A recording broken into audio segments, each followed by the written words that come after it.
creative force throughout all this? Because as you're expanding, there has to be a creative through line for everything, right? You know, I think, first of all, the thing that we really aspire to constantly is quality.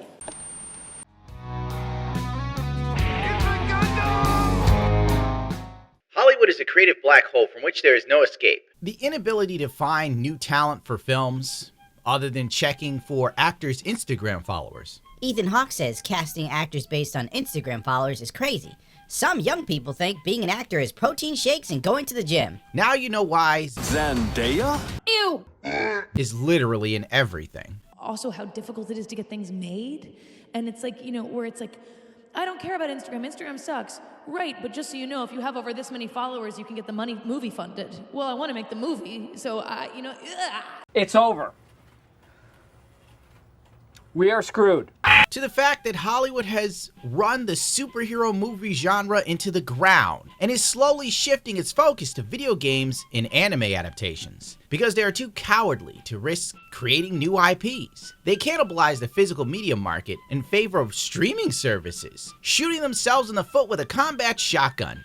All in a sad attempt to have more control over the consumer, and only succeeded in killing off the ability to make films that made money on the back end from DVD sales. Oh well, it's that time of year when you get the news Kathleen Kennedy is leaving Star Wars again. But this time, for sure. Bullshit artist! The insurmountable amount of failures are hard for even an incestuous entity like Hollywood to ignore. Who will run Star Wars after Kathleen Kennedy leaves? One of Hollywood's hottest and hardest jobs opens up. Star Wars was once a license to print money, and now it's one of the hardest jobs ever. Well, sure, if you run a business like a damn fool, it would seem hard, doing everything so monumentally backwards that South Park can make entire episodes out of all of your gaffes and mishandlings. Put another gay diverse woman in it, make it more lame. Put a chick in it, make her gay. Put a chick in it and make her lame and gay. Put a chick in it, make her gay. No, really, because it's kind of a thankless job, of course. The intergalactic franchise is sacrosanct as a cultural institution. Was. So the president of Lucasfilm's home to Star Wars and Indiana Jones has one of the most prestigious posts in Hollywood. But there's also the reality that they'll be trolled on social media, parodied on South Park, and criticized as a woke, too corporate, too slavishly devoted to George Lucas' vision, or willing to depart from the Jedi canon. And the movies that have appeared in the decades plus since Disney acquired Lucasfilms for $4 billion have been an exercise in diminishing returns, both financially and critically. Meanwhile, Disney Plus spin-off television shows such as The Acolyte, You did this to yourself. have been unceremoniously canceled after one season. Star Wars was a successful brand with a devoted fan base, even after the prequel trilogy that many of us looked down upon at the time.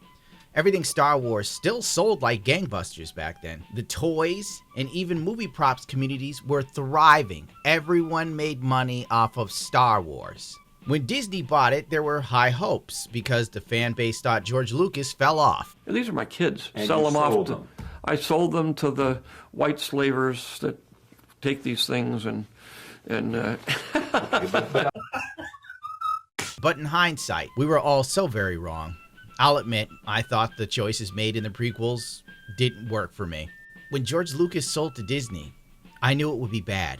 Hell, Lucas himself signing the paper, he knew it would be bad. And it's frozen in time forever, that worried look in his eyes. But none of us ever imagined it would be this bad, that Star Wars would die. This line here struck me while I was reading it live. Too woke. You can't look at The Acolyte and call it anything other than pandering garbage, devoid of meaning or substance. How many spice creams are you gonna eat tonight?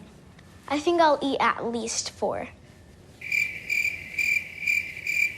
Hedlund wanted her Star Wars series to be everything but Star Wars. Kill Bill, Cowboy Bebop, Frozen, these were her inspiration. A head full of ideas and none of them were her own.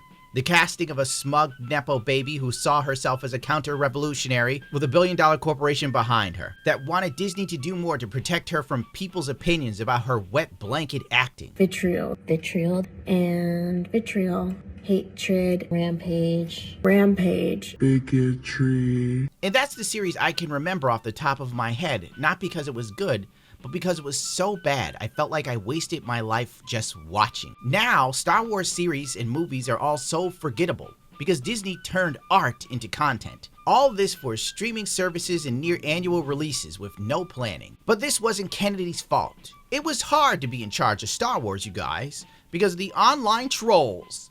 You have done that yourself. This excuse is something that I expect from a DSP pre-stream, not a damn Variety article. You may have forgotten how stupid Kathleen Kennedy's reign was. So let me refresh your memory as quickly as possible. J.J. Abrams admits that obviously Disney didn't have a real plan when it made the new Star Wars trilogy. Having a plan, I have learned in some cases the hard way, is the most critical thing, because otherwise you don't know what you're setting up.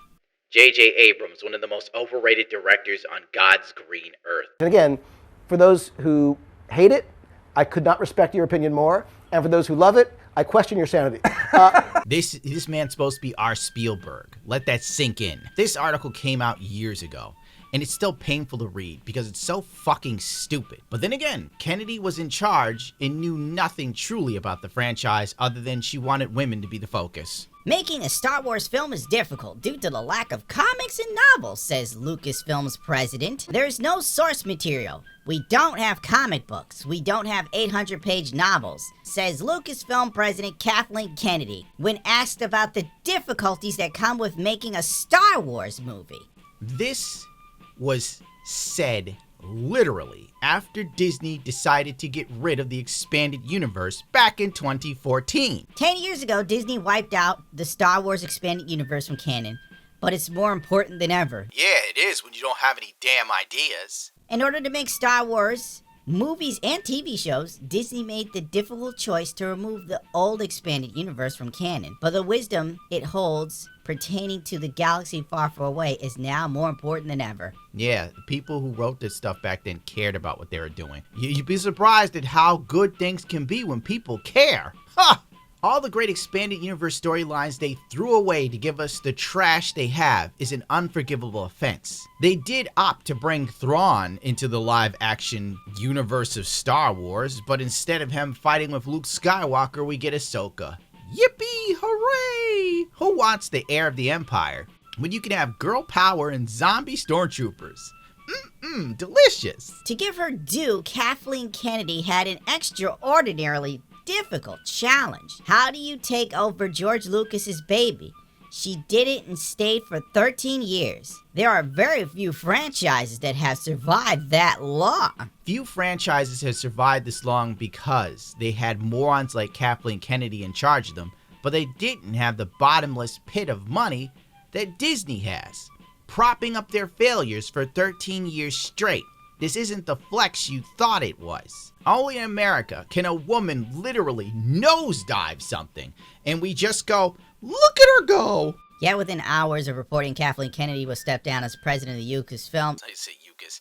Of Lucasfilms at the end of 2025, executives create talent, blah, blah, blah, blah, blah. Scramble to get on the radar of Disney CEO Bob Iger and Disney Entertainment co-chairman Alan Bergman. There are only so many of these jobs to be had. Who cares? Ultimately, the damage has been done to Star Wars. Kennedy should have been fired after The Force Awakens. You get rid of a cancer when it's discovered. You don't let it grow. But then again, I think The Force Awakens made $2 billion from everybody just wanting some sort of Star Wars films. And then everybody's like, oh, this is kind of bad. And it just was all downhill from there. Whoever takes over her spot will need to be a creative genius and a visionary, like George Lucas himself when he created Star Wars 50 years ago. Or at least smart enough to read the room, which doesn't exist in modern Hollywood.